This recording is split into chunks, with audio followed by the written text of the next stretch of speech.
avant cela est avec nous Xavier, bonjour. Bonjour Sébastien. Directeur général délégué de Prime Finance à la radio et à la télévision cet après-midi sur BFM Business. On fait le point sur les commodities effectivement avec vous. On terminera et on arrêtera, on bloquera les compteurs tout à l'heure aussi. Peut-être à l'heure de New York, à la plupart sont cotés à New York. L'or, le pétrole, le blé et bien d'autres. Quel bilan vous tirez vous chez Prime Finance de cet été et de ce mois d'août? On va se concentrer sur le mois d'août, Xavier.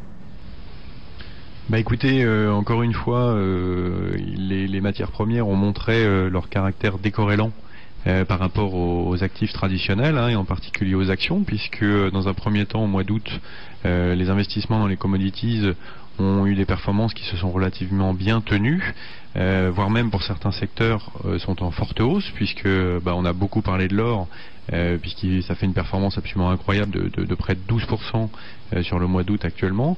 Mais on a oublié, on a un peu parlé du secteur des matières premières agricoles qui également performe de manière très significative puisque globalement le secteur va sortir une performance de l'ordre de 8 ou 9% sur le mois d'août, ce qui est à mettre au regard des marchés actions qui perdent plus de 15%. Les marchés actions effectivement qui ont souffert, alors beaucoup plus en Europe d'ailleurs qu'à Wall Street. Le Dow Jones a effacé toutes ces pertes là accumulées depuis janvier maintenant, donc cet après-midi. Vous avez évoqué quelques commodities. Est-ce qu'il y a un vrai travail de diversification, Xavier? Il n'y a pas que l'or évidemment, vous l'avez rappelé. Est-ce que les marchés se diversifient sur aussi des marchés assez restreints, C'est pas les obligations américaines. Les volumes sont beaucoup moins importants avec des appels de marge parfois qui peuvent entraîner quelques effets, à la hausse ou à la baisse assez violents. Oui, alors effectivement, ça n'a pas du tout la profondeur des marchés de type obligataire, voire même des marchés de devises. Et c'est d'ailleurs également pour ça qu'aujourd'hui les investisseurs n'en ont qu'une part qui est extrêmement faible.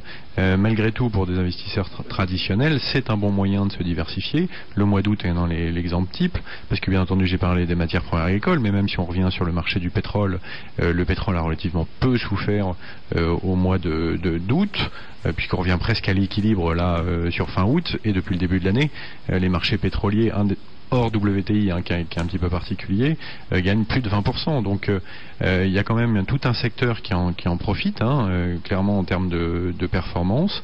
Alors après, en termes d'investissement, il est évident qu'il va falloir chercher à passer d'un secteur à un autre. C'est d'ailleurs ce que nous on cherche à proposer maintenant, c'est d'ailleurs une vraie gestion active sur les matières premières pour aller profiter d'un secteur à un moment et aller sur un autre secteur à un autre moment, de manière à profiter en permanence de ce secteur que sont les commodities, mais dans leur rang entier, c'est-à-dire les matières premières agricoles, mais également les métaux précieux, les métaux de base et les énergies. Eh bien justement, on va peut-être en terminer par là ensemble, Xavier. Phénomène intéressant, le maïs, marché qui a souvent aussi de la spéculation autour de lui. Il y a le marché américain qui est un gros producteur, gros consommateur aussi. Où est-ce qu'on en est et quelles ont été les dernières évolutions de cours là sur le maïs? Alors écoutez, c'est pas uniquement de la spéculation là. Dans le cas du maïs, c'est un sujet dont on parle quand même beaucoup depuis quelque temps et encore plus depuis le début de l'année, puisque les États-Unis sont le premier producteur, mais également le premier exploitateur mondial de maïs, et donc bien entendu la récolte de maïs aux États-Unis est fondamentale pour l'équilibre du monde. Il se trouve que depuis début juin, on a des inquiétudes sur la production de maïs et elle se renforce actuellement après un petit ration. On a été légèrement rassuré par l'USDA il y a un mois.